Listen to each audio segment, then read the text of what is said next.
This episode is brought to you by Rick's Eyewear. Eyewear that inspires confidence. If you would like to buy some premium eyewear, sunglasses, blue light frames, prescription, head online now, rickseyewear.com.au and check it out. Caps has been Australia's home of headwear since 2012. From snapback to fitted, curved peak to flat peak, our hats will fit anyone and everyone.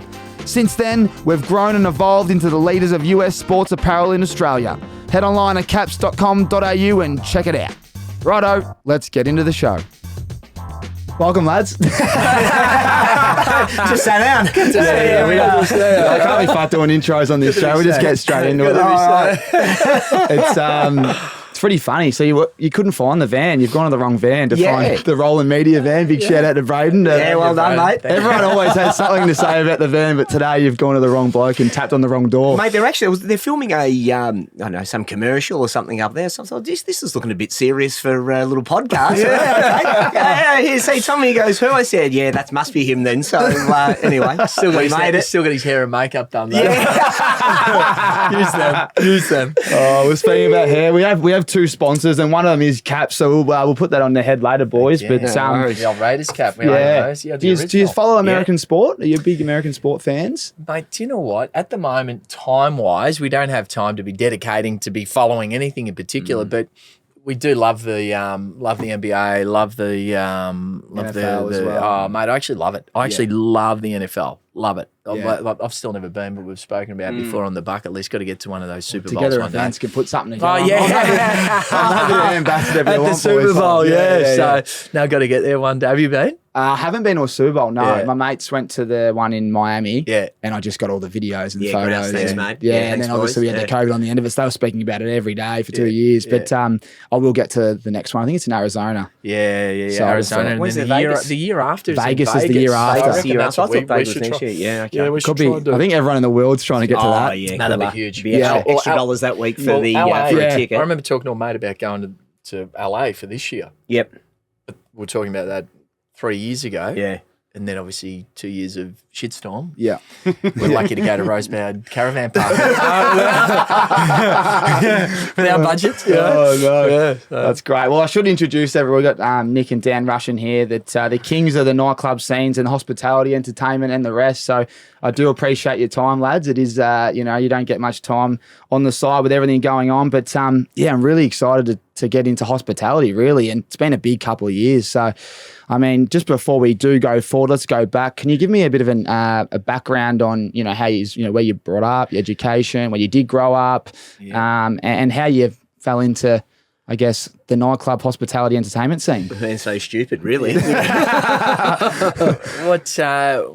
does it begin? So our background is similar to yourself, sporting background.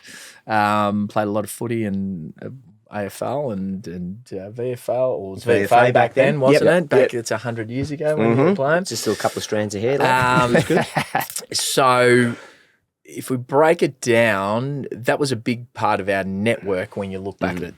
Step one. You go a further step back, and we started working in hospitality during our school holidays at a place called the Middle Park Hotel. Oh, great establishment. I was 15, 16. I was a busboy. Daniel got me the job there. Dad got you the job there. Yep. And I kept the job, which was good. Yeah. I was good at doing that. So we were working bars. So I was a bussy picking up the glasses, mopping up the spew. That was the highlight. Cleaning the ashtrays and everything back then. Yeah, that's right. You had the old ashtray sitting there, dead set. Like, neither of us have ever been smokers. That's one thing we've never picked up in the hospo game ever, is that neither of us have been smokers. No. And you'd be sitting there, and it's just mad to actually cast your mind back when they had an ashtray sitting there, and you'd be watching a cigarette burn, just down like that, and you'd be ingesting that 5 nights a week, so you'd be just, fresh as a daisy come the weekend. Really good for you. Especially we're both still playing footy then, at that stage. Yeah. So you just get there, and your guts and your hair would stink. We had hair once upon a time. And it'd be reeking. You'd get home and you'd stink, and anyway, that was all all part of the fun back then, and you know, and it's part of Australian sort of folklore now and hospitality, and you know, and thank Christ that was probably the best thing that ever happened, wasn't it? Really, getting rid of the smoking. Yeah. Are they vaping now? There's a lot of vapes now. Vaping going on, but we let it go on outside rather than inside. I'm actually not sure what the regulations are. If they're allowed. No, you're not. No. Glad you're across it. But from our end, we started off with sporting backgrounds. So we had a big network of friends in sports. We were working in it was a cool happening pub at the time, where all the who's who were going. So we were young and we were getting to know these different people. At the same time, we were working and learning the caper of working in hospitality. And then it was all anyone who's in the media, any of that now, they were all the ones starting out, coming through it all. So it was, and I know for us, the first shift I walked in, there were a couple of wogs from Templestowe walking in. There was like, how long's this shit been going on for? There were glamours here and celebrities.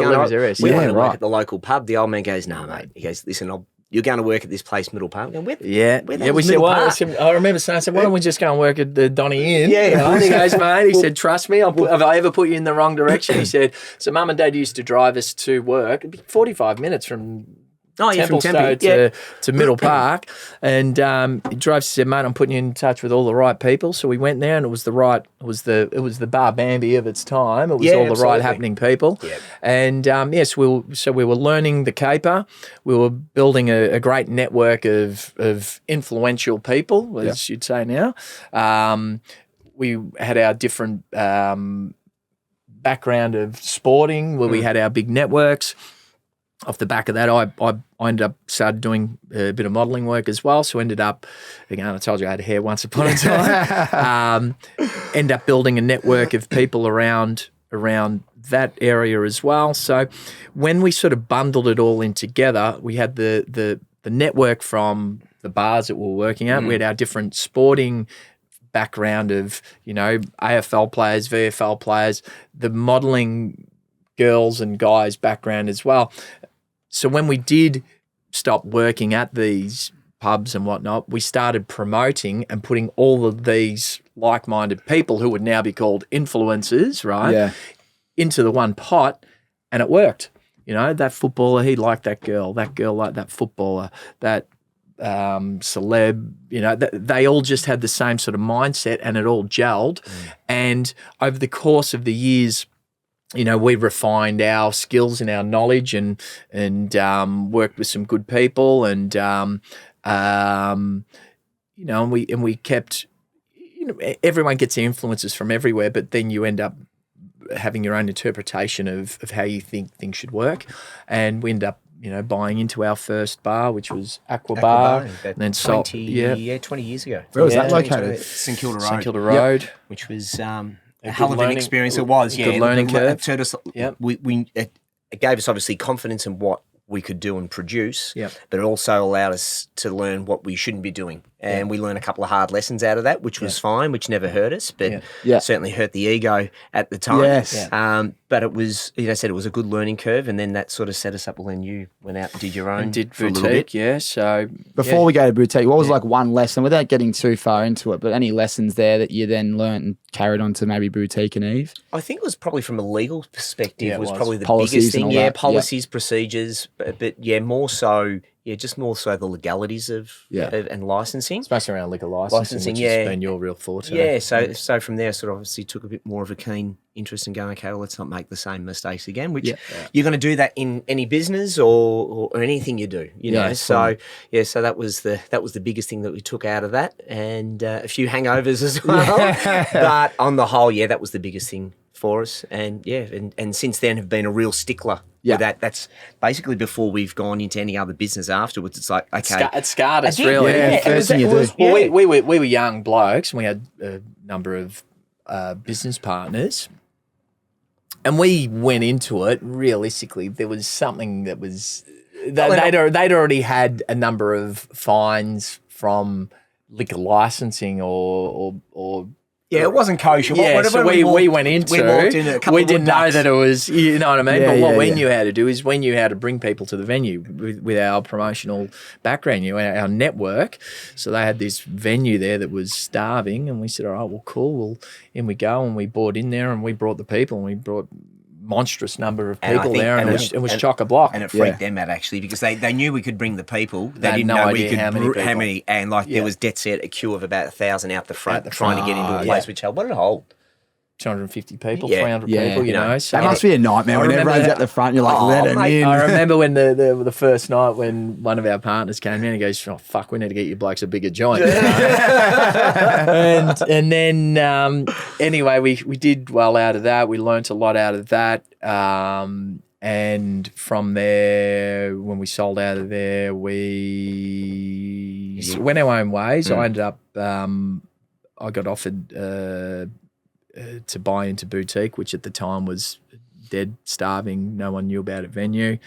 And I ended up buying into that and built that up, and was there for a couple of years, sold out of there. And then when I sold out of there, we started Eve. Yep. And that was a couple of year process, getting it all set up and everything.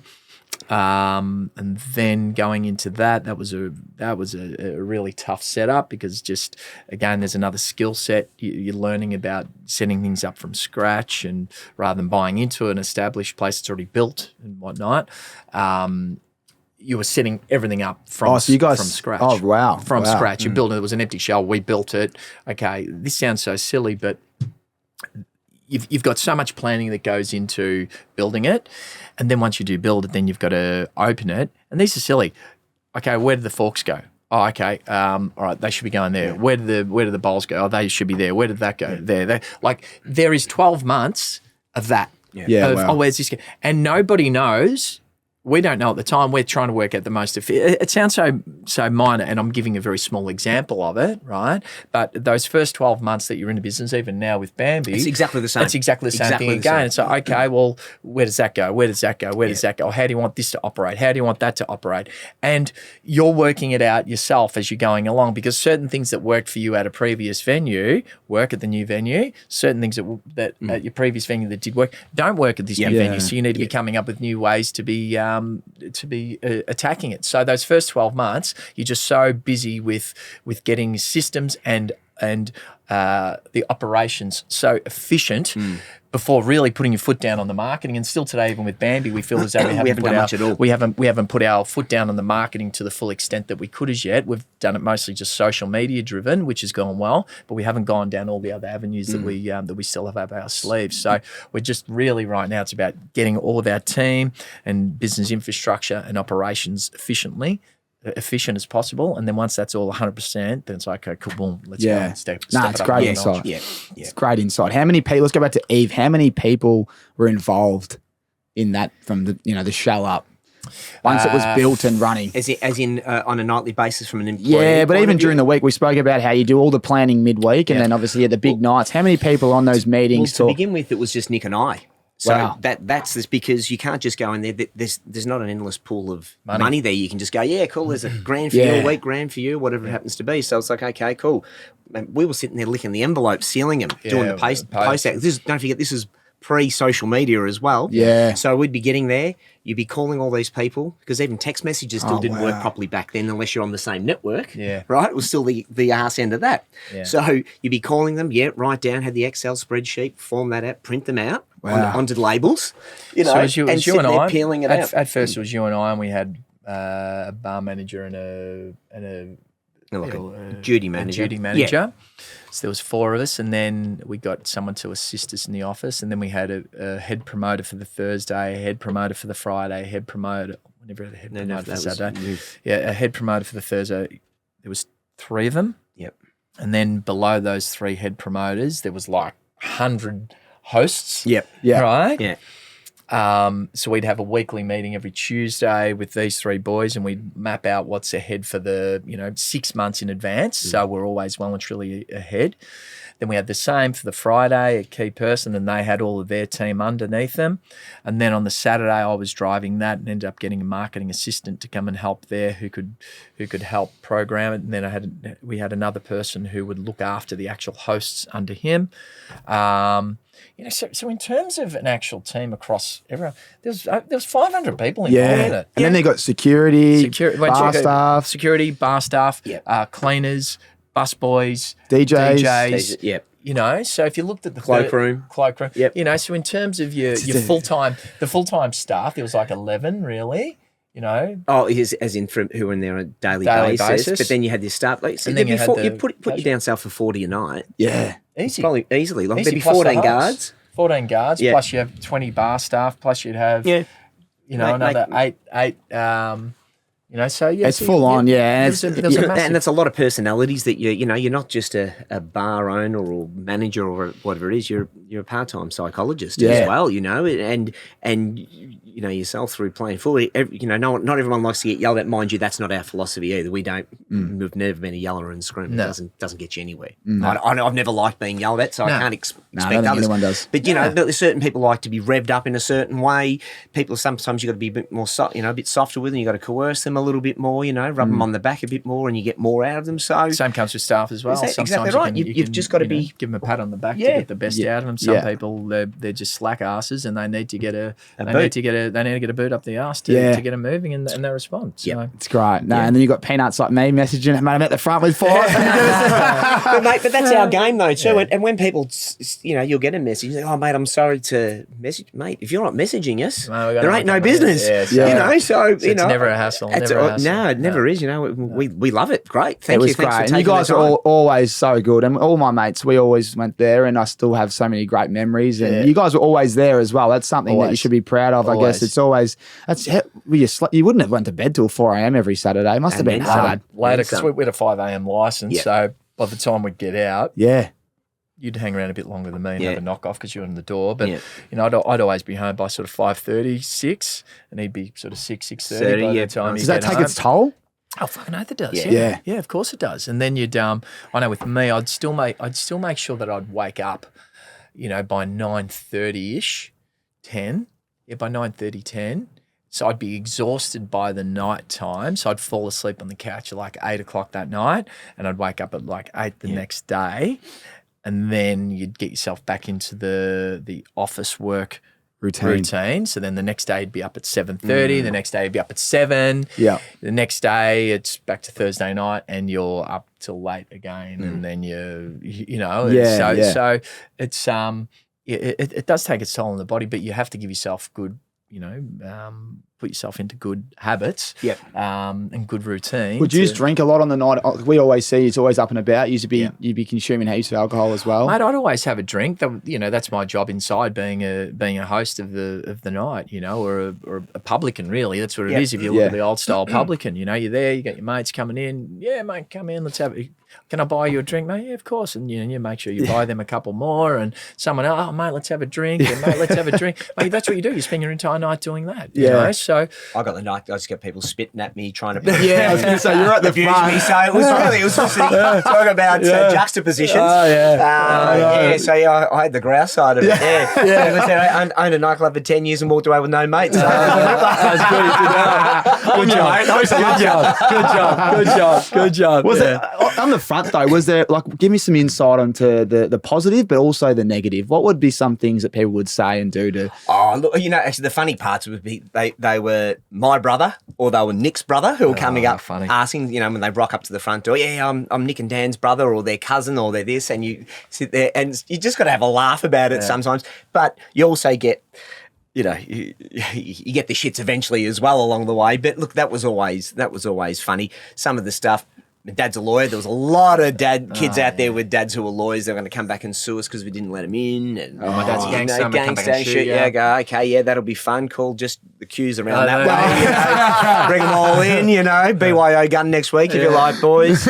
But look, like for us, and we've all been to clubs and we've all been knocked back at places and all the rest of it. every person who came there has to be treated with some kind of dignity. And the game that we're in is about aesthetics. And, sometimes you need to make sure who you're choosing, that they're going to blend well with the next. Yeah, that's based on personality. You know exactly what I mean? Right. So there's a certain dress code that needs to be. That's it. It's just, that's it. Like if you go to the MCC, there's a certain correct. There's a certain guideline with dress code and all the rest of it, and we don't care about what somebody wears in general. You can wear underpants on your head for a week, but in terms of us running our business, there has to be a dress code that needs to apply, because otherwise that person who's worn his 3-piece suit for the night for his special occasion, taking out, for his birthday party, I want to go somewhere nice and classy and I'm all dressed up and going to spend more money because of it. All of a sudden he's in there next to the person who is wearing his thongs and shorts and his Okanuis and undies on his head, right? I've got nothing against him personally, but there's a certain dress code that if that's where we go to the pub, and don't get me wrong, we love that. That's how we prefer to get around. But when you're trying to, it's a brand. It's the brand. That's it. It's the brand. That's it. So and it's it. And you just treat those people with respect, not instead of the old walking up and you go, nah, not tonight, mate. Well, it doesn't matter. It doesn't matter. Yeah, that's right. And it doesn't matter what kind of a person you are. You're going to get your back up when you hear something like that. So you'd always have a chat and treat people with respect. So I was sort of preempting where you're going with was there any dramas and stuff like that. It was because of speaking to people in that particular manner and giving them the time that eliminated all that. If you wanted to have a fight, you could do that every night. You want to be an arsehole towards people. Yeah, no one likes that. And it leaves a sour taste in your mouth. People go, we're not going there, this, mate, that. And there's no fun in fighting. It's not about fighting. It's hospitality. It's about welcoming, getting you in the place and having a good night, not about, hey, geez, it was good. Yeah, 6 of us bashed one bloke tonight. That was a good night. Yeah, well done, guys. You're superstars, Take that 1980s element out of it. Yeah. And... You said, I must say, I never saw any trouble. We didn't. Touch wood, we didn't. I still say touch wood now that we don't. I'm just in the habit of doing it. Yeah. There's always a good time. That's it. You're going to get that odd occasion, that once a year occasion where you might get a goose who comes to your front door or might sneak through. But overall, we've always run a pretty tight ship. Yeah. No, well done. And I'm going to ask you guys heaps of questions later on. Some Tommy's 10, they're very fun and upbeat, pretty random. But we'll go into Together Events. That's another company that you guys have set up. Yeah. How do you just sit there and go, there's a lot of work that goes into everything else you're doing, and then you got an idea. Having an idea, then bringing it out and actually, fulfilling the idea. Yeah. How does it start? And 100%, then 100%. How did that start? You get, you do have so often someone might say, I've got this idea. I had some bloke who came to me and goes, I've got this idea, I said, oh yeah, cool, mate. Someone else has also said the same idea to me, and someone else, and he said, oh, well, you can't do it with them because it was my idea. Hang on a second, mate. There's so many, just because someone comes up with an idea, like I want to build an aeroplane, okay, cool. How do I do it? You have to go through the mechanics of how to make it work. So step one with us is we always look at, at the time with Together Events, for example, we looked at what the marketplace was doing, and it seemed as though that whole festival market was, people were saving themselves for that big long weekend, and all the rest. And we found that with our club, we weren't as busy on those dates. And in terms of running a venue week in, week out, it's very difficult to continue to keep the hype around your venue versus you doing a one-off party. You build it up, you create that hype, boom, you execute it, done. It's limited. There's less. Love it. So then when it comes around again, people are excited for it again. So we were seeing that, just keeping a general eye on market, that's where people. It was the New Year's Eve one that we started off with, which that's where the market was, because back in that stage, it was all about the day parties. Yeah. And each year people were going, oh yeah, no one wanted to do anything New Year's Eve anymore. No. But every New Year's Eve, everyone goes, oh, what are we going to do? Oh, I don't know. So it's like, well, hang on, let's create something here, which people are going to want to go out to again. And lo and behold, bang, it started that New Year's Eve party again. And we were able to capture that and do it. Are you guys New Year's Eve men or New Year's Day men traditionally? Because I've always been an Eve. But now I'm getting a bit older. It's becoming a day thing. Mate, you know? I actually can't remember the last time that I went out on New Year's Eve where I wasn't really working. So it's it's actually hard to think about now, You know, but I've always enjoyed. I have to. Oh God, it's over 20 years ago. Yeah, Well, doing when the day, we were doing the young, day we used to go days. summer Yeah, days. all that. Yeah. Tops off, Tops loving it up. doing it, Yeah. Tops off, fist pumps all around, yeah. push-ups in prime condition. There's this job. Yeah. But no, like back to your question, you'll see where a market is moving, and you go, do you know, I think there's an opportunity for us, and then you look at that opportunity, and then you assess, okay, well, what are the key mechanics of being able to execute that idea? Okay, well, all right, well, step one, we need a venue. A location. That location needs to be unique. It needs to have a liquor license. Or if you're building your own site, you need to go through a long, drawn-out process. But we started there at venues to now where we build our own sites. Do you know what I mean? But it started there, and then your business over time evolves. But step one, we found a location. It was unique. It had a liquor license up to a certain point. It had a lot of outdoor elements. Then we looked at the business model. Okay, all right, how can the numbers stack up? All right, well, we can sell sponsorship, okay, for X, Y, and Z. Someone to be the naming rights partner, the next person to be the drink that's going to be served on the night, and then broke it down. Okay, cool, we can bring in X amount of money into the pool that way. Then we've got our next revenue stream from selling tickets. All right, if we make it extra exclusive, then we can bump the price up. We run that, do our budget, our costs associated are going to be X, Y, and Z, and boom, and away we went. So the first time you ever do it, you never do it 100% right. By about the third time around, that's when you get it 100% right. And even the same with our bar as well, back to what we were saying before, you're in those early setup phases of that business, and you're continually trying to improve the offering and improve the systems around it. And then over time, okay, that one party's perfected now. All right, cool, we got time, let's do another one. Okay, perfected, let's do another one. And then see where the business takes its own journey. I love it. I love the way you broke that down. What's been the most successful party you have thrown with Together events? Together, I reckon it was the rooftop party at Crown that we did after Derby Day, going back. I reckon it was 3 years ago. Yeah, so that was an amazing venue, and I think Crown's just such a prestigious place. The rooftop itself was amazing, great view. You've got the hotel there. All the who's who were there. I thought that was probably our best event that we've done. But outside of that, our best night that we ever did with our clubs and that, I reckon it'd be grand final night, Sydney Swans. Yeah, grand final night at Eve. I reckon I was there that night. Everyone was there. I never forget, it was a record-taking night. Yes, that was handy. And everyone was there. Shane Mumford was in the building.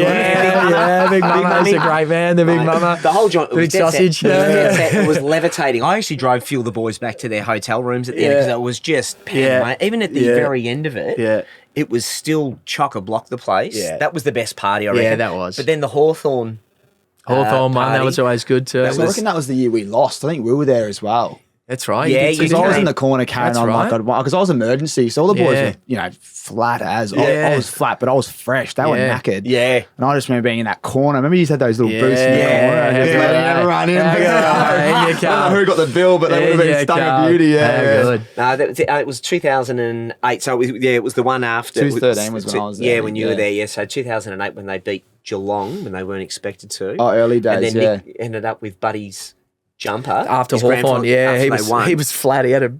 Shouldn't say this. No, leave it at that. Yeah, cut that out.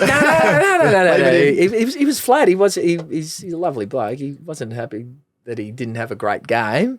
And I think he had a blue with his missus on the night. And this is his ex-missus, and he goes, "Here, mate, here's my jumper." And he walked out. He goes, so anyway, I ended up keeping it in my wardrobe in our wardrobe for about 5 years, I reckon. By the time we ended up giving it, I kept going, so mate, you need this jumper back. He goes, no. So eventually we got it back to him. I'm sitting on the couch the next morning. Nick walks out holding this. I go, the fuck's that? Yeah. I go, what was like the Holy Grail? Are you kidding? He goes, no. I go, he's bloody mad, this bloke. So he's left it behind. He left it behind. It's at least 3 years to 5 years that we had it in. If Nick didn't hound him, Yeah. We'd still have it. No, it's sitting there with the grass stains, the whole Yeah, it's still standing Unbelievable. there. Grand final. Here they are Yeah. trying to get his footy back in a day, and you've got his premiership jersey. I know. I was for thinking 5 that the years. other night. I was thinking that the other night. Could have been on the Herald Sun Yeah. shaking his hand. She's been good blokes giving back Could what have got belongs 3 to years you. membership. Everything. That's a cracker story. So he's just left it there. It'd have been fine. He handed it back as, oh, man, I'm flat. It's all right. See you bro. later. All right, talk tomorrow. That is great. The AFL grand final, they used to pump. Yeah, it Whether was you were good. there, everyone was there. Yeah, it was good. And all the boys would be wearing the jumpers over the shirts. Yeah, why not? Yeah. Why You'd see not? a few Good luck different to you. boys rolling in and out. Yeah. I'm there. Brilliant. And then obviously now you got a labour hire company as well. So everyone Yes. listening, you blokes are just weapons. You're not just doing events and entertainment. You then got this as well. Do you want to touch on how that started and how that's going? So we saw an opportunity going back about 8 years ago, while we still had Eve as well, and we knew that Eve was eventually going to phase out.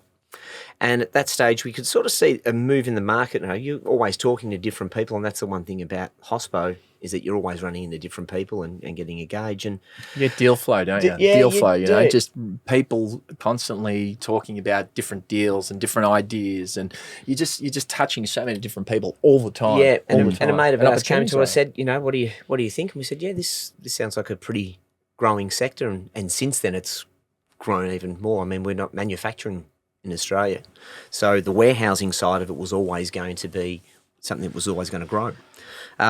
So that's how it sort of stemmed from there. So we deal mainly in transport logistics stuff, so pick packing, forklift driver, container unloaders, so all sort of a lot of entry level positions. And yeah, we've been able to sustain that now for, well, was it 2 years ago? It wasn't looking too flash when the whole world came crashing down. It was like, oh God, where do we go from here? So from that side there, we've always had a cleaning arm to the business as well, because it was always been about the hardest thing about business is getting your clients.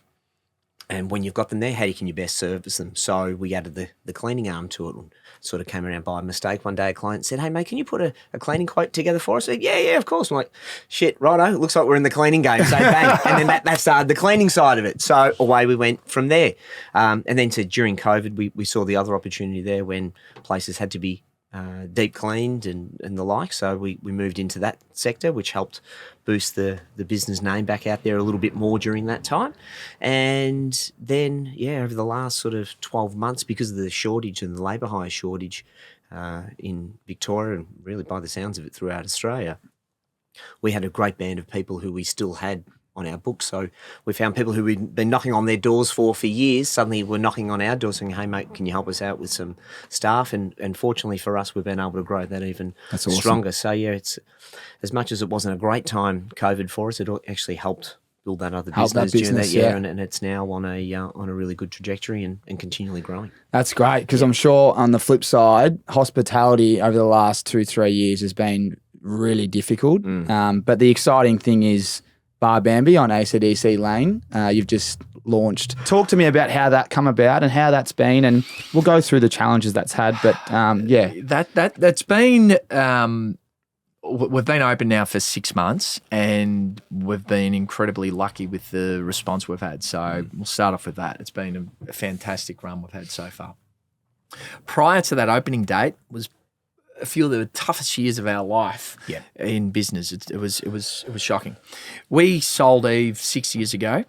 When we sold Eve, we'd had a deal done on a particular site, and the deal, the guy reneged, and we could have gone through the process of suing and all that sort of stuff.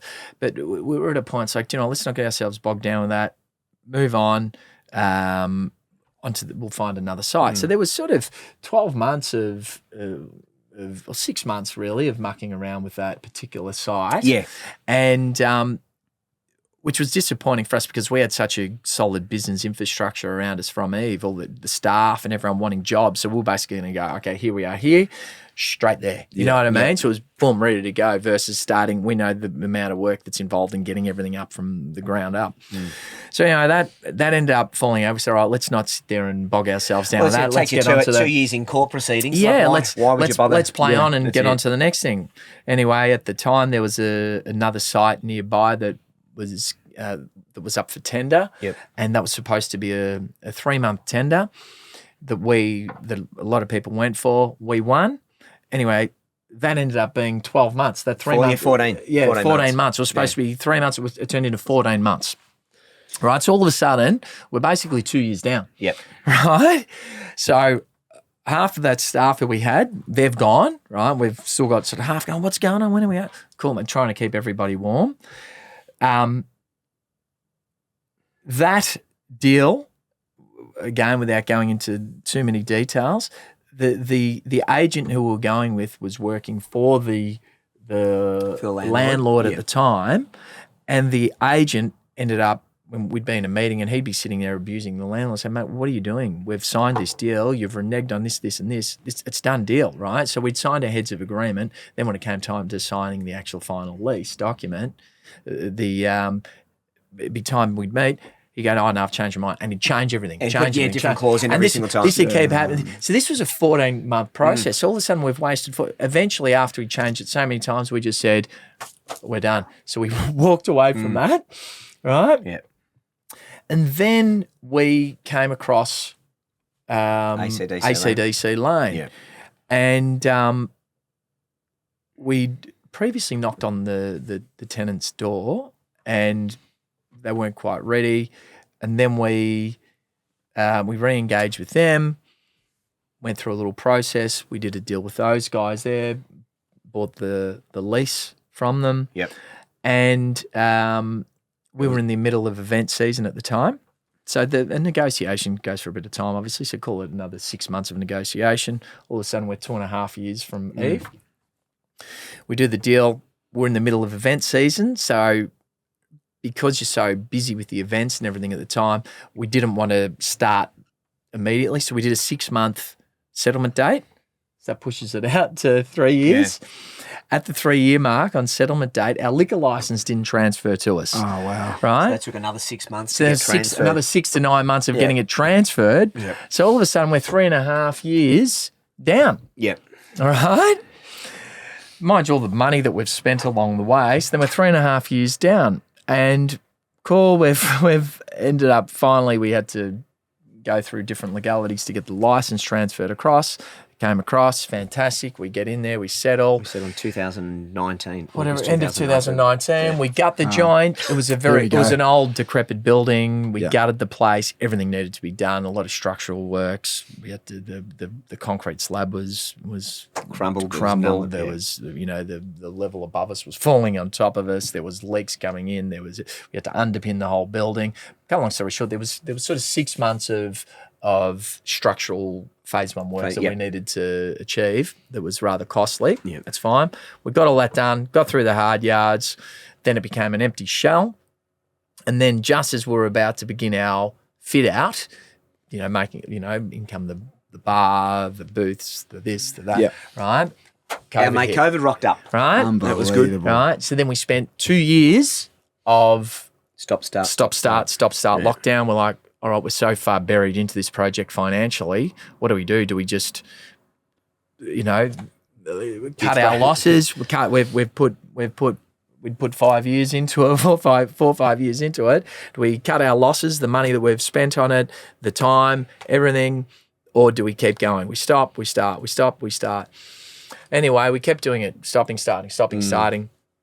And it was an incredibly challenging couple of years there, but we had a couple of other investors involved with us, and if they hadn't have been involved with us, if it was just our money alone, we would have walked away from it and said, you know what, we'll tear up our own money. But because we had a couple of other people with us as well, we said, you know what, there's one thing to tear up our money, there's another thing to be doing someone else's money. So we said, all right, let's stick this out and let's get it. And we stuck it out and stuck it out and stuck it out and stuck it out and stuck it out. It was always and we finally got there. And I know from a personal point of view, we always knew the location can't be beat, and the product and what we wanted to introduce, we had so much faith in. And obviously, you do your own sort of market research amongst people who who's got a fair understanding of the market and where trends and everything are, and the feedback from them was so great. So I think that certainly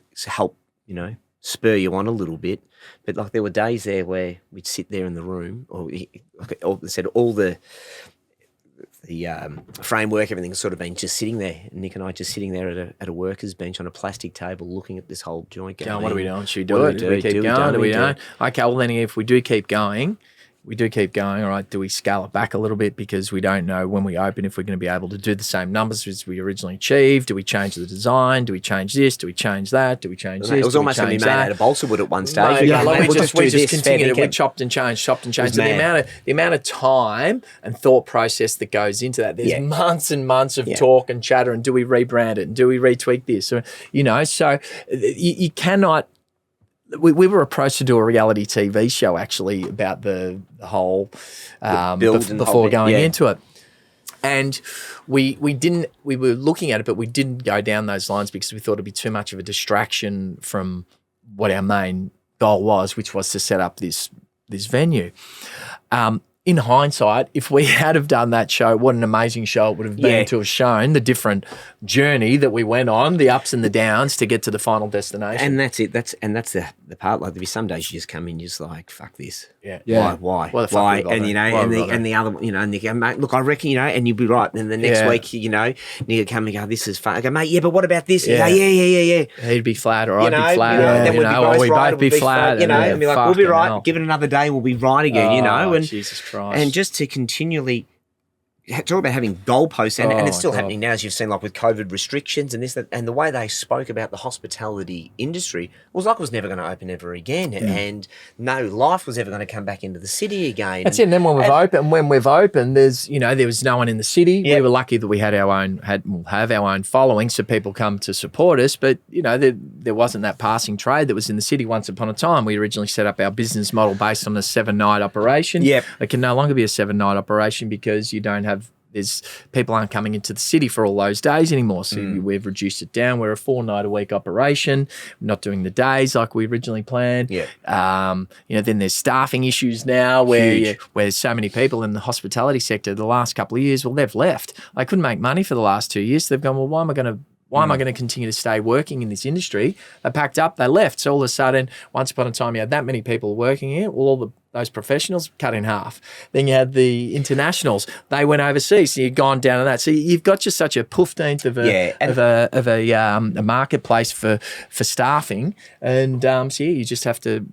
We've had to do 9 million hours ourselves. Really. But that's and that's what it is. Like, everyone speaks about, the borders are open now. That's got nothing to do with it. It's not going to change it, because what Nick was just saying then, the professionals took off and went to Queensland and New South Wales for that first part. Or stopped altogether. Then the people who didn't move went, forget it, I'm going to go and find this thing called a 9-to-5 job, and said, how good's this? You get a weekend, you get holiday pays, this is great. And off they went. And then you had the other part where you had, obviously, no one new coming into the industry because there's no kids coming through from school. That's it. Parents definitely weren't encouraging their kids when they get out of school to go and get a job working at a bar or to do this. So it's not about the borders opening. No. There's a substantial time that needs to go on still until we get to a You need professionals to come back into the industry, and that's what we're facing at the moment. Is that we've got a great team who work with us. They do some monster hours with us as well. But they're willing to learn, and they're showing up on time. And you know what? If you're doing that, showing up, and you're willing to learn, then eventually, it'll click. But certainly does change. I appreciate the insight. It's incredible, and it's great for everyone out there to listen to that, because not only are they going to get down to Bar Bambi and support you guys, it's hospitality in general. Getting out and about again and getting Melbourne back to what it was. How long do you think it'll take for Melbourne to be the city that it was? It's hard to say. It's really difficult to say, because people, trends begin slowly. You know what I mean? Like the old cliche, Rome wasn't built in a day. Didn't it? Slowly over time, and over time became a certain way. Same with Melbourne. Slowly over time, it became this 24-hour, 7-day-a-week city. It became Go back 10, 12 years ago, no one was coming to the CBD. No. Yeah, you're right. About 15 years ago, I reckon. Chris Lucas was the one who put it on the map. But it just took time and time and time and time. So you can't quantify it. Like, at the moment, people are in new habits, I feel, where once upon a time, they'd go out on a Monday night or a Tuesday night or a Wednesday night or whatever it might be, just, let's go and have a drink, let's go do this. Well, now, to me, and I'm not sure what you think, it seems more as though they're condensing those nights to 100%. making it really count. Oh, now I'm going out on Friday night, and that's going to be my night out. I'm going out on Saturday night, and I'm making that my night out. You know, so it's really that Thursday, Friday, Saturday that they're really making it work for them. And outside of that Monday, Tuesday sort of, and especially in the city as well. Really. It's amazing how these people, they're condensing their work days now. Tuesday to Thursday. Yeah, and they need to work home on a Monday and a Friday. Geez, that's strange. Perfect. I don't know how that worked out for them. Like, good luck to them. Wish I was doing it. You know, I'd be milking the hell out of it myself. But and that's it. So all of a sudden, what Nick was saying before, we've gone from looking at being 7 days, 7 nights to, well, you don't have that passing trade as what you did early on. So let's just condense it to what it is. So we've rearranged our model again. Yeah, and I'm sure we'll get back there. I can't wait for Spring Carnival personally. Like it's just even like having a sunglass brand. I've actually identified that events has been a reason why we're probably not having as many sales because people wear sunglasses at events. So hopefully we're now in the clear and we're doing events and everyone's out and about and we get that. I reckon Spring Carnival is a pivotal point for Melbourne because everyone dresses up, everyone wants to look good, everyone goes out, they want an after party and then they're back into the flow of it. So I really, for me, spring can't come fast enough for Melbourne and you know, and that starts really with the AFL finals. Yeah. And then from there, Melbourne just comes alive really from start of September through to March. Yeah. The joint's jumping. Yeah. There's just so much going on. Yeah, I can't wait for that. Hopefully all those those festivals are reignited. Is the Grand Prix coming back at the same time next year? Don't know whatever they're doing. So. With the numbers, it was incredible. Oh, mate, that had a huge response. So that in itself shows that people want to be out and about again. Yeah. And fingers crossed that it all starts happening again. Yeah, 100%. And I was going to ask you what the biggest challenges are, but that'd be silly because we just went through them all. Let's go to the flip side, Bar Bambi. What is it exactly? And, the menu. I want to ask about the menu. Why the menu? There's an Italian heritage there. Like, give us a bit of an insight onto when you sat down and said, this is what I want and this is why. Yeah. So I guess in the simplest form, you'd call it a supper club to a degree, right? It's not a restaurant. It's not a nightclub. It sort of fits in between there somewhere. That's the best way to sort of describe it. It's a hybrid. And it's something which has been big in the States for some times. I'm not sure you've spent a bit of time in LA. You would have gone to Delilah and Nice Guy and places like that where it's, you can go there for an after work drink or you can go there for a nibble or you can go there for a dinner. And then you can go there for a dinner that turns into a party. You know what I mean? That's what we are. That is what we are in a nutshell. You can come there for a drink or a nibble or a party or a celebration birthday dinner. Like we've set up a lot of big booths for that. It's your 30th, it's your 40th, it's your 50th, right? We love a booth. Yeah. So ultimate night out. Okay, cool. It's my birthday. Yeah, I've booked a table at Bambi for 8 o'clock. We'll meet there at 7:30. We'll have a drink at the bar. Finish having a drink at the bar. Cool. We'll go down to our booth. There's a dozen of us. We're sitting down. We're having dinner. While we're having dinner, there's a guy playing piano. He's singing.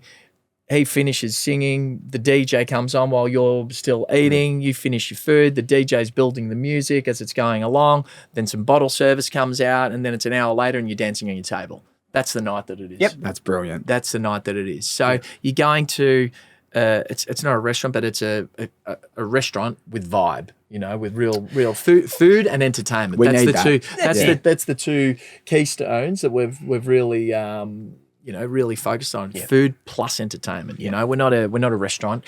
You're not going there for a fine dining experience, but you're going there for the food's sensational, the drinks are sensational, the venue's beautiful, but the vibe is electric. We love energy. We need energy. Absolutely. I said usually they're putting tables and chairs up around you, at 10:30 at a restaurant. Our people are dancing on top of those guys. So, that's the awesome. difference and it's worked well. In answer to what you were saying before, heritage-wise, where the old man, he was an import from Italy, from Trieste back in 1951 or two, something like that. So that's where the Italian side came back. A lot of people do enjoy Italian food as well. And that's once again part of our research. No use just putting together something that people aren't going to eat. Doesn't matter how proud you are of your heritage. If no one enjoys eating it, then there's no use putting it together. And funnily enough, they started off in hospitality back in Italy 80 years ago. So it was always in the blood to begin with. It's come together but we actually nicely, didn't really know that much. It No, just I didn't, did we? we fell into it in the end. Yeah. You know, it was never my career path. Yeah. And even Mum, I think after our second job, was saying, "When are you going to get a real job?" Yeah, she didn't. Really, Mum? My mum's saying that to me Yeah. now. I'm just talking shit at the moment, Mum. I'm working it out. I don't know what I want to do. No, she was probably right. No, Yeah, exactly. I should have listened to her for a change. But yeah, that was it. Yeah, when are you going to get a real job? Oh, okay, Mum. Oh, Yeah. well, I can't see it changing much now. I know. So, Well, midstream. you've done well. We're unemployable. What time does Bar Bambi finish up? We close so Thursday to Sunday. Thursday nights we open from 5 p.m. till 3 a.m. Thursday, Friday, Saturday. Sundays we're an afternoon session where we open from 2 till 8. 2 till 8. So that's they're our times. As we go along, as we build up our staffing capabilities, we will then begin to open, earlier hours and look at doing lunches. We'll look at doing other nights of trade as well, but that's where we're standing at the moment. And you know what? It's working very well in that. It's great to hear. Yeah, it's doing really well in that space. If I was to say to you over your journey, there's one rewarding moment that stands out. There's obviously heaps of rewarding moments, but what's the one moment now that I say this that something just sticks out front of mind? From a business perspective? From a business point of view, yeah. I think when we won Best Bar in Australia, going back, Bar and Club in Australia. 2011? That was with our... Was it? Yeah, that were the first Victorian place to ever do that. It's incredible. Yes, we won the best venue in Australia, that was pretty rewarding, I must say. Outside of that, to be honest with you, just getting the doors open of this venue was extremely rewarding for us. Just after again, it's so hard to describe to people what we went through to get there. Well, we kind of got a glimpse then. Oh my God, mate. I suppose I'll say when we actually sold Eve and the social media posts, which people didn't have to say, there was a lot of some amazing things that people had to say. Yeah, and it was and I actually saved a lot of it. I was like, you know what? Yeah, like sometimes you actually feel that people are almost against you. Well, especially I did anyway. Been on the front door of mate. Did you? So I was probably right. But there was some really, really lovely words. It's easy for people to bag things, but they were just, you could, when you actually read through it, was like, it was very humbling. Yeah, it was actually, wasn't it? And then there were people as well who go, I met my wife there, my husband there. Yeah, got my kids now, name my kid after your venue.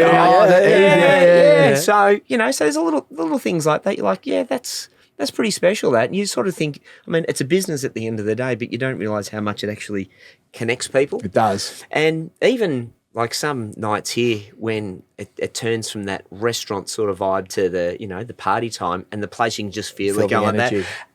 I start laughing to myself. I go, have a look at this freaking madhouse here. Like, people are loving it. They're really enjoying their night.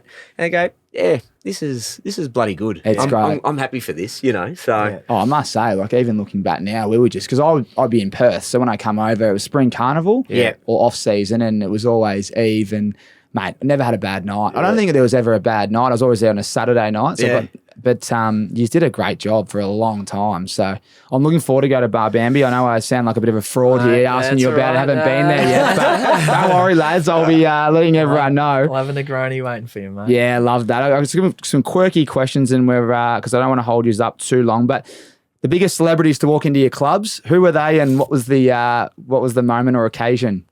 Kanye West. Kanye West, Britney Spears, One Direction. Yep. Usain Bolt. Yep. Kamal. Usain There's some big names there. Kanye West is one of the biggest names in the world. Pretty hard to beat that. What were they like? Do you know Kanye West, when he came, he was relatively unknown. He'd just done American Boy. Remember that song with Estelle? Yep. Yeah. I'm not going to sing it. Yeah. And so he was just on the rise. Okay. And do you know what? He was very, very pleasant, I remember, which when you look at him now, how he comes across like a raging douchebag, he was actually really pleasant. I remember thinking that.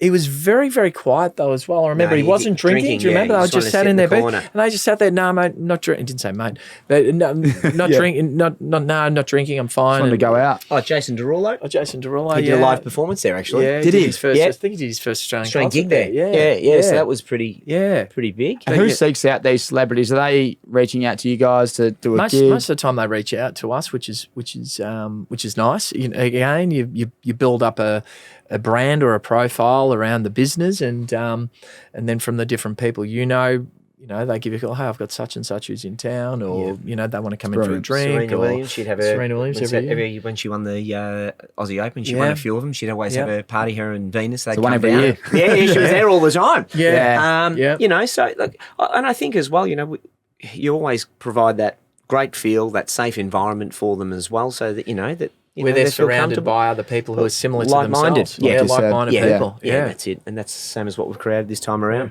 It's great. Sheridan was always one of the big names. Yes, I forgot to say that first off. Sorry, mate. What is your greatest advice to anyone out there listening? There might be a young entrepreneurial kind of guy or girl. Don't do it. That's my advice as well. Don't do it. Do you know what, right? This is talk about having your head up your ass as a young kid, and probably still half up there now, being an older kid. Our first boss at the Middle Park Hotel, Roger, I remember he was sitting there, and he actually didn't set up the motel. And I was sitting there, and I was running the Friday nights from at that stage, and I was talking about, I'll eventually do my own places. And he used to call me Tickety. He goes, Tickety, I'll give you a word, mate. Word of advice. Don't do it. And I went, he just doesn't want me to be better than him, this bloke. That's what it is. He doesn't want the competition. Fuck it. I'm going to go for it now, And then we're still best mates now. I go, Jesus, I wish I had a bloody listen to you, mate. You weren't saying it for anything. And he laughs. And it's a hard slog running your own business. Hospitality is a very hard slog, but it's very rewarding as well. It can be financially very rewarding, which is great. It can be personally rewarding as well in terms of what it is that you've achieved. But it's extremely challenging as well with the number of there's more variables, in my opinion, we're across a number of businesses over the years. There's more variables in hospitality in what we do than any other industry that we've been involved with. It's incredible. Yeah. So in terms of, advice to any young entrepreneur or young person wanting to start their own thing, they have to be very, very thick-skinned, You're a former professional athlete, gone through the rigs of playing AFL football, all the ups and downs that you achieved during that time when you're playing football, you remember, you get dragged off the ground. Why is he getting a game? I'm not. I'm that much better than him. That bloke there, I used to run rings around him and he used to tag me. Why is he getting a game over? The mental ups and downs that the mental strength that gave you from your sporting background really is what helped help us as well. So they need to be very mentally strong. Yeah. Yep. Get ready for the ups and downs of everything. Yeah, don't look at if you're not that way inclined and you don't have that attitude to just keep going and keep going and keep going. Running your own show, it's not for you. You'll crumble. Yeah. You'll crumble. It's great advice. It's a process. It's a slow process. Everyone, you see, especially now with Instagram and everything else like that. You look at me, I've got the money, most of them haven't got jack. Anyway, it's just for the post or whatever it is, and here I am. Don't let that cloud your thinking, and to think because you are a business owner, suddenly you're a squillionaire overnight. It's just you might be a business owner. I'm still not a squillionaire. I'm still trying to get there. Yeah, I know. Everyone, and a lot of people do want the quick fix. It's not there. It's that's it. And then I guess the other thing, if they do have that, the toughness to stick things out, I really believe in you need to look at what is it that you want out of that business. Ultimately, what you want to make out of it is money. So do the numbers stack up? And then the other thing you need to look at as well, and something that you and I really assess more so now as we're older with kids is, what is it that they want out of their life? You know what I mean? These last how many months with us, we've been working day and night, day and night, day and night, day and night. We've got kids at home, not getting that opportunity to spend with them the quality time that we'd like. We know that we will, right? It takes time to get on top of your processes and everything. But that's one key question the person starting that business needs to also think about is, what is it that you want out of this business? Do you want to be just a slave to your business? Do you want to be, how much time are you willing to dedicate to it? What sort of lifestyle is that going to give to you? What sort of return is it going to give you? What sacrifice will you make though as well? Do you have the the toughness to get through it? There's plenty of sacrifice. What do you guys want out of Bar Bambi and every other business? Ultimately, you want money. Yep. Ultimately, you want money. That's the whole objective of going into business. You don't go into business just for fun. Of course, you need to enjoy the journey. If you're going into it and hating it, then it's never going to. You're never going to. Yeah, it's going to reflect in everything you do. Let's face it. You can't be sitting there with a grumpy face and someone walking in and going, what are you doing here? That's it. So the whole idea is to set up a place that is, a good financially viable business. So far, so good.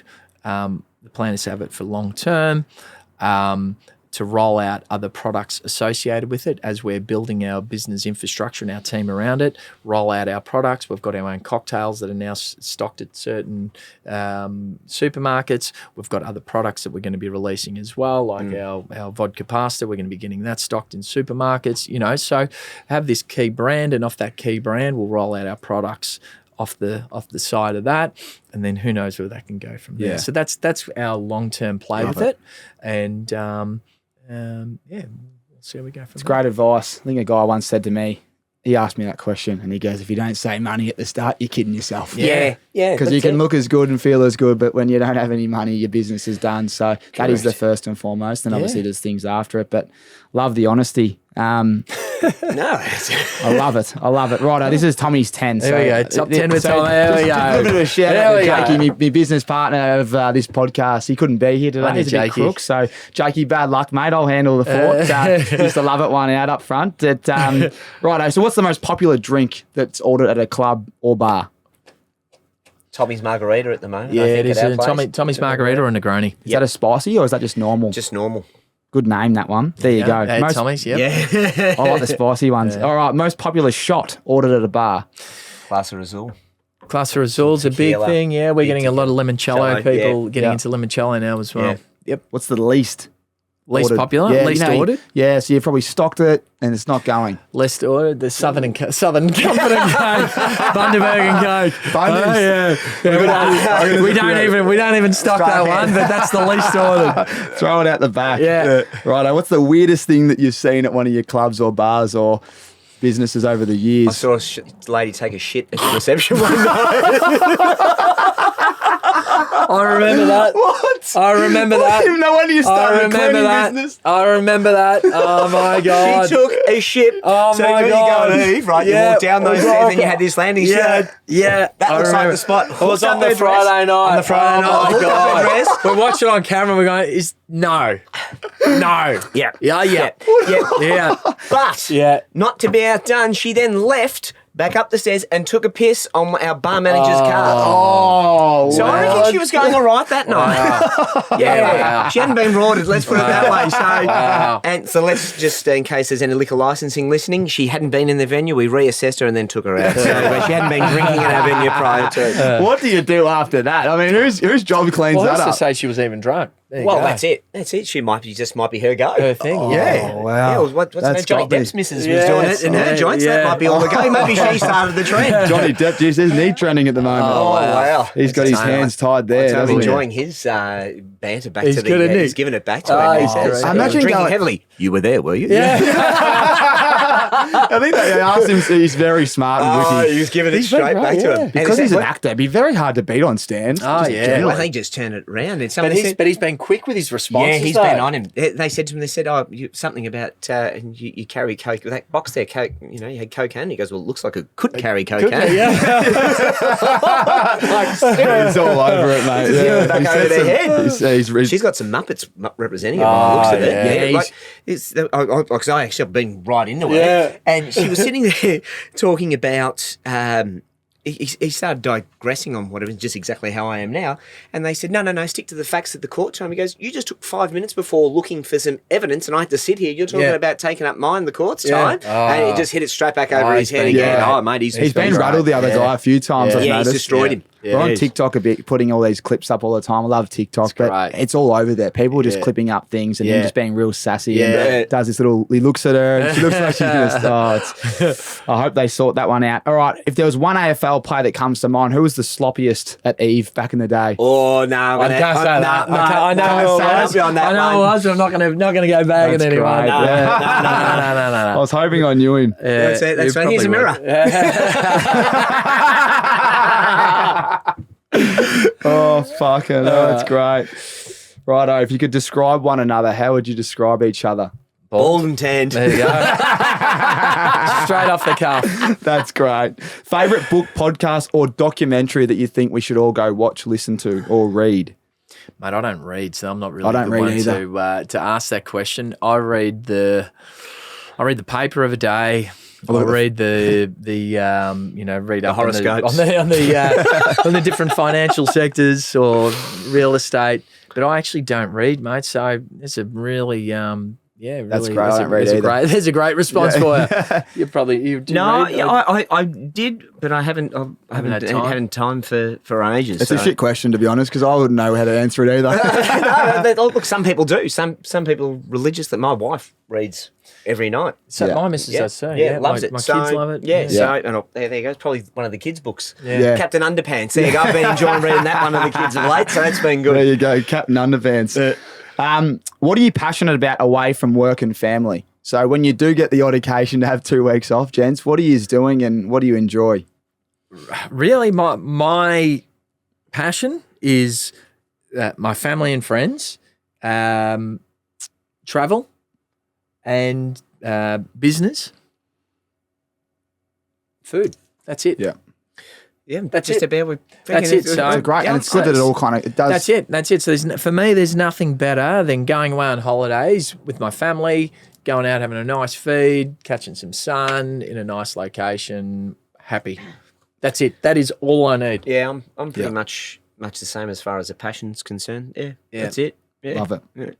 What does your routine look like? Sleep, diet, and just anything in between. Is there any meditation? Is there anything that you guys do to keep yourself sane with what's going on?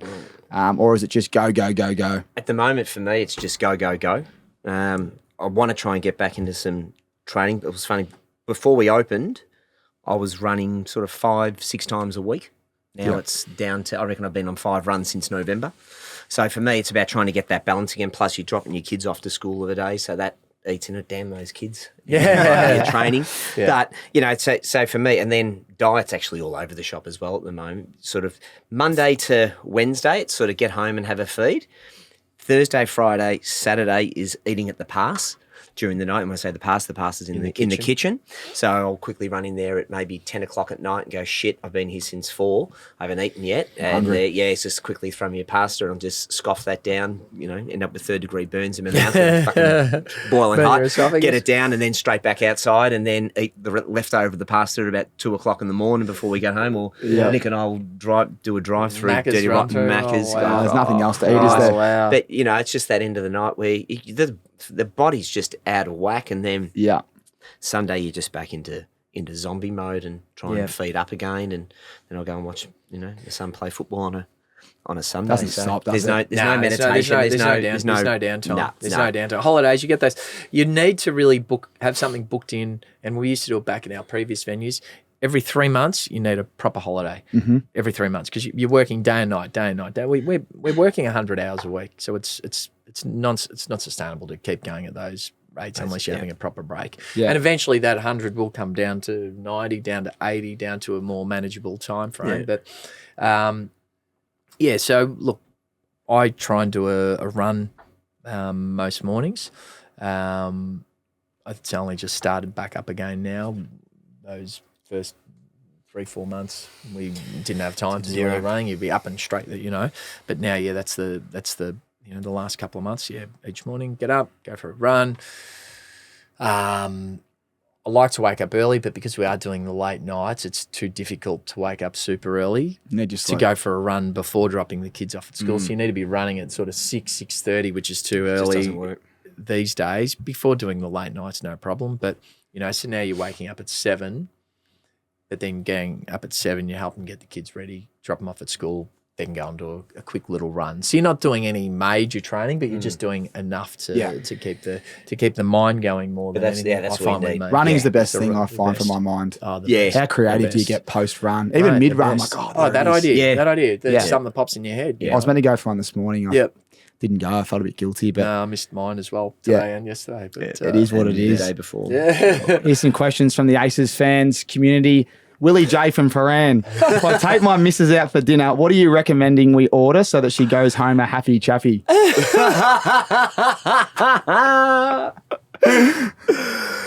Oh, she goes I've actually stitched him up there. I've just made that up because he messaged me and I'm going to stitch you up and write a stupid one. But what do you recommend a couple comes in at Bambi and just orders for dinner? I think there's a set menu from like... So do you want to explain? You can do the explanation of how you can choose from this one. From you can either eat in the restaurant or you can eat in the bar. If you're eating in the restaurant, it's a set menu of $75 per person, and that includes 2 antipasti, one small share, one large share, one salad, one side, one pasta, one main. One, you know what I mean? So it's very good. It's beautiful food by our chef Sal, and it's done extremely well. That's a set menu. Or you can go to the bar and you order from the same menu, but you're just ordering. You can take a few little nibbles. Yeah, it's all variable to what you're after. For me, at the moment, I'm like obviously we've got our vodka pasta, which has been a massive fan favourite. Yeah, but we've got this amazing spanner crab pasta, which is sensational, and I'm getting into Then he does a pesce crudo, which is a kingfish carpaccio, nice cut thin, with a nice lemon and olive oil drizzle. It's sensational. We go through it because we eat there phases. 3 nights a week. And then you go, but from here probably go back and have a pasta there once we're done.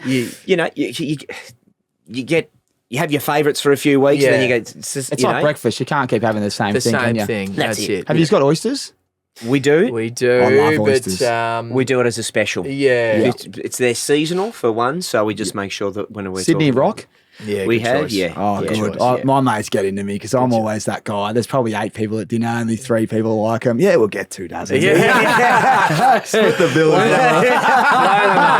them up. Throw the bowl of Krug in there with it. We're right to roll. Load them up. Dommy Tyson from Clutch & Co. Big shout out to Dommy. He wanted to know what your best career move was. Best career move. Or the best career move you've ever made, I should say, is what he asked. Best career move. It's funny because we fell into our industry. Like you start off working, picking up glasses, then behind the bar, then promoting, then running your own nights, then bought into a place. I suppose if you think as a career move, I suppose the first one, actually working in hospo, that changed it all. But I don't know, there hasn't been a... That's a really, really tricky question. It hasn't been one specific career move, has it? Because it's always been falling into the next thing. And then growing it. And then whilst I think that the thing is, once you've built your team around you, and this is really important to do, you need to build a really good, strong team around you, get them to start thinking the same way as you do, so then they can work autonomously. Because when they're not thinking how you do, they're doing things different. You want it done like this, they're doing like that. Once they're trained to a point where they're doing it like you, and everyone starts thinking like you're creating a cult. You know what I mean? Everyone thinks the same. I know what he's thinking before. Him and I have grown up together, so he knows what I'm thinking before even saying anything, and vice versa. Then once you've built that team, then setting up other business has always been a good move. So we've always had something else, another income stream. Having something else as a fallback. So that business going, okay, well, now we've set that up. So if that doesn't keep going on forever, well, we've got that. That's going well. Cool. So another opportunity arises. Take that, set that up. So there's been different stages where we've had that's what it is. I think it's actually finding another opportunity coincide with what's going on. That's probably the career move because it's kept you afloat in the next part rather than a being able to directing pivot. to go, you know what, call it pivot, but just seeing an opportunity. They said, okay, hospitality versus warehousing are just poles apart. But seeing the opportunity going, you know what, let's seize on that now and to see where that takes us. And thankfully, that kept working. You never know where a business is going to go. Like you start off with your idea and then it takes its own journey to a degree. Yeah, it's fantastic. This one's from Jared from Suit Vault, actually. You must say, you guys, how many suit jackets do you own? Too many. I'm running out. Compilation. We put these suits on for this business Aces in Business show. I've got fucking none left. I'm going to mix up the T-shirt colour so I can kind of blend in with the new Navy look. blue, white. Yeah. Jared's a ripper. He's got Suit Vault over in Perth, and he asked, do you guys find that it's better to specifically dominate a location like Melbourne, the mayor of Melbourne almost, so Melbourne, or do you think there's opportunity to maybe get out of Melbourne and do the same thing you're doing here in Sydney and Adelaide and Gold Coast? Because I think what he's trying to do is he's potentially thinking about bring his business to Melbourne because he's done really well in Perth. Yep. So it's all variable to what your business is, though. You know what I mean? Like our business in hospitality is a strong focus is around the personalities that are involved, and we've got our network, a large network of people here in Melbourne. Whereas we will, the hospitality, our model is strongly surrounds our personality and our friends network. Us to pick up and move to Sydney, well, we're not going to be able to have those same people contact us. Hey, mate, it's my birthday this week. I want to, hey, it's my. Yes, you can, replicate your brand or your concept in another location, but because our business model really does surround so much about the people, it's not as easy to pick up and move to another place. But then when we talk about our products and all the rest of it, with our different ideas or with our other business with Academy, that's interstate. Yep. And that does well interstate because it's not as... It's not personality driven. It's a service really, isn't it? It's not people driven, That's it. It wouldn't matter who it was behind as long as you can get there, do as you say, and you deliver those people. They're happy. Doesn't matter. Oh, cool. Okay. And they don't need to see you. Cool. That's it. The only time you hear from them is when things aren't going right, and that's fine. That's cool. That's what the business is. No, well said. Well, lads, I must say I really appreciate your time. My last question is, what's next? Lunch. Mate, do you know what? It's there's a lot of opportunity that's being thrown us at the moment, in particular in the hospitality space.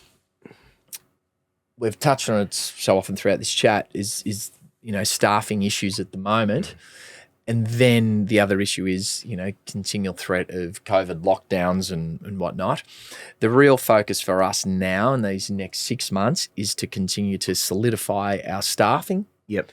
Once our staffing is rock solid, once there's confidence that we're not going to be locked down further and, COVID restrictions or whatever it is starts to go back to life, then it'll be a case of, all right, well, now let's start taking on these other opportunities. Like we had a meeting up in Queensland last week before. There's an opportunity up there for us.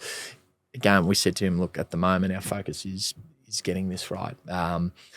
We've had a lot of venues up for grabs, have come to us with great deals here. Again, we just need to get our one thing rock solid now, staffing rock solid, COVID to disappear, get Melbourne back into normal habits again, and then we'll talk about expansion after that. Great focus.